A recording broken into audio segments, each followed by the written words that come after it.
할렐루야, 조나씨입니다. 오늘도 말씀을 하루 시작합니다.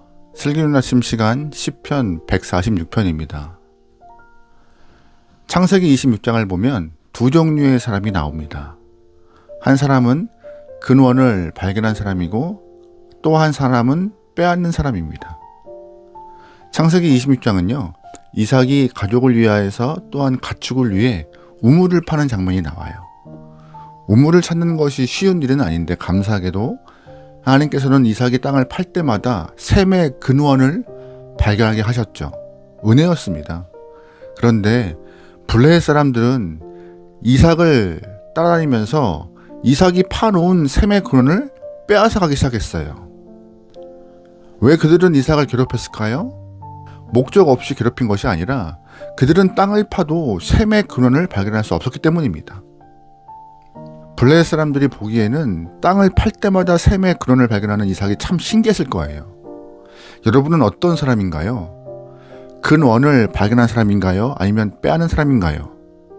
이왕이라면 여러분의 삶은 근원, 원천을 발견하여서 여러분의 삶이 평안하고 안정되길 소망합니다. 예전에 신학교 시절에 어느 노교수님께서 학생들에게 평생 목회할 수 있는 원천, 근원이 있냐고 물어보신 적이 있으세요? 사실 신학생이라면 하나님을 사랑하고 거듭남의 감격을 가지고 평생 사역자 길을 가겠다 결심해서 신학교로 온 사람들인데 그들에게 평생 동안 목회할 수 있는 원천을 가지고 있느냐는 질문이 조금 생뚱맞게 느껴졌던 것이죠.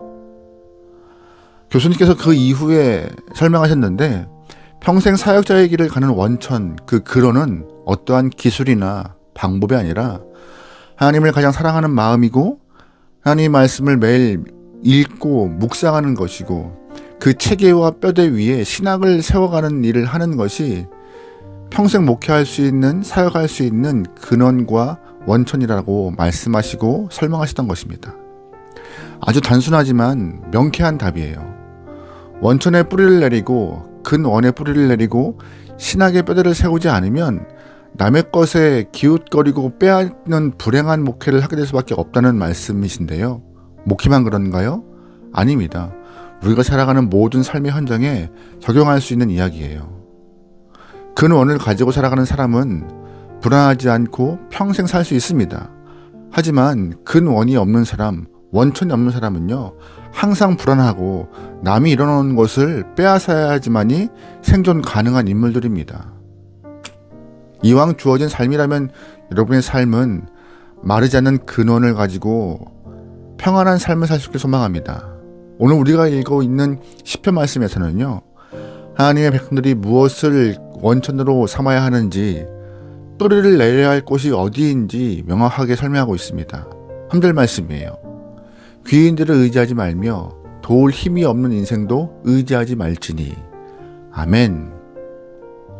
대부분의 사람들은 능력 있는 사람을 의지합니다. 본문에서 말하는 그 귀인은요, 바로 그 권세 있는 사람, 물질을 가진 사람, 힘이 있는 사람, 능력이 있는 사람, 우리가 볼 때 사회적 지명도가 있는 사람인데요. 이 귀인들의 말을 들으면요, 우리의 인생을 책임질 만한 능력과 힘이 있는 것처럼 느껴집니다. 그래서 많은 사람들은 귀인들에게 마음을 주고 미래를 부탁하죠. 나의 아이들과 우리의 가정을 의탁하는 경우도 있어요. 하지만 문제는 그들의 한계도 명확하다는 것입니다. 4절 말씀이에요.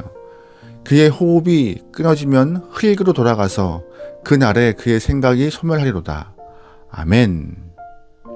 우리가 믿고 의지했던 귀인도 호흡이 있는 사람이고 흙으로 만들어진 인생이라고 성경은 말하고 있어요. 다시 말해 귀인이라고 하는 사람들도 영원히 살 수 없는 인생이고 나와 똑같은 존재라고 성경은 말해요.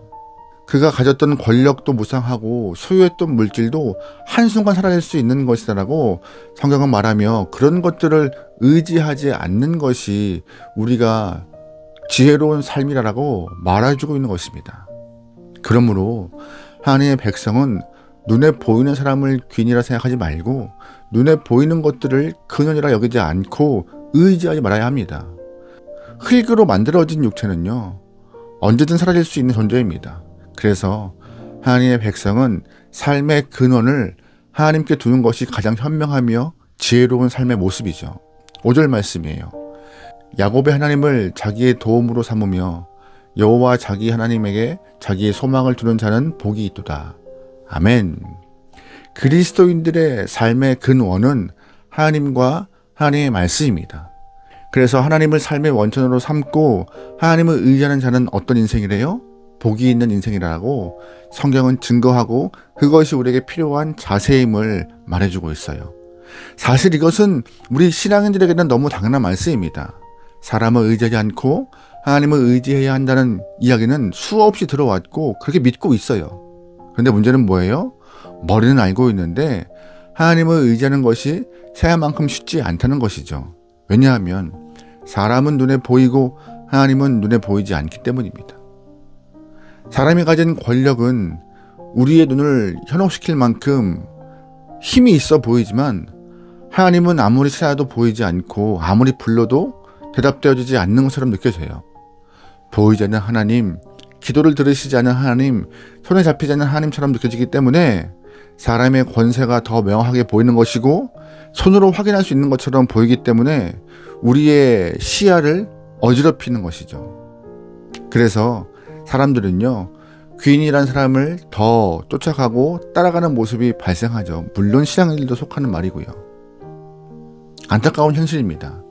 그렇다면 어떻게 하면 하나님을 볼 수 있을까요? 어떻게 하면 하나님의 살아계심을 인식할 수 있을까요? 믿음의 눈을 여는 것밖에 없습니다. 믿음으로 하나님을 바라보고 믿음으로 하나님을 느끼고 믿음으로 하나님을 만지는 것이 유일한 방법이에요. 그럼 어떻게 믿음의 눈과 믿음의 길을 열어요? 하나님의 말씀이 믿음의 눈을 여는 유일한 방법입니다. 말씀을 의지하고 그 말씀을 따라가다 보면 말씀을 통하여서 하나님은 우리를 만나주시는 것이고 말씀을 통하여서 하나님의 음성을 듣게 될 것이며 말씀을 통하여서 우리의 삶에 임재하시는 하나님을 느끼고 경험하게 될 것입니다. 오늘 우리가 누구를 의지하고 있는지 다시 한번 생각할 수 있는 귀한 시간 되면 좋을 것 같아요. 하나님은 누구보다 나를 잘 아시는 분이십니다. 그 하나님의 말씀으로 통치하시고 우리의 인생을 운행하시고 막혀있는 부분을 뚫어주시는 하나님이 우리의 아버지이세요. 10절 말씀입니다. 시온아 여호와는 영원히 다스리시고 내 하나님은 대대로 통치하시리로다. 할렐루야. 말씀에서 언급한 것과 같이 하나님은 영원하시며 우리를 통치하시는 분이십니다. 그 하나님을 의지하고 하나님의 다스림에 임하는 것이 우리의 삶이 복된 삶이다라고, 그것이 안전하고 평안한 삶이다라고 성경은 강조하는데요. 하나님의 통치와 다스림에 거스리는 사람은요, 힘겨운 삶을 살 수밖에 없어요. 하나님의 다스림과 반대되기 때문에.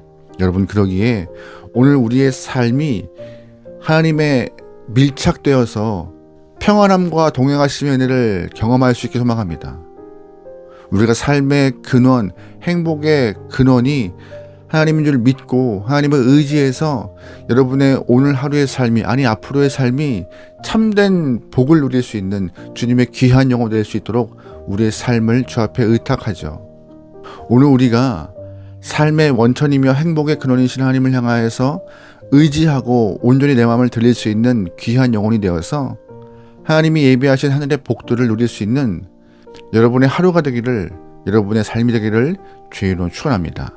아멘. 기도하시겠습니다. 사랑의 하나님, 우리의 인생의 원천이신 하나님을 의지합니다. 오늘도 복의 근원이시며 모든 악을 물리치시는 하나님의 권능을 믿사오니 주님을 의지하며 주와 동행하며 온전히 살아갈 수 있도록 기름 부어 주시옵소서. 주님만이 나의 힘이십니다. 주님과 동행할 수 있는 우리의 삶 되게 인도하여 주시옵소서. 모든 걸 맡기오며 예수님의 이름으로 기도합니다. 아멘.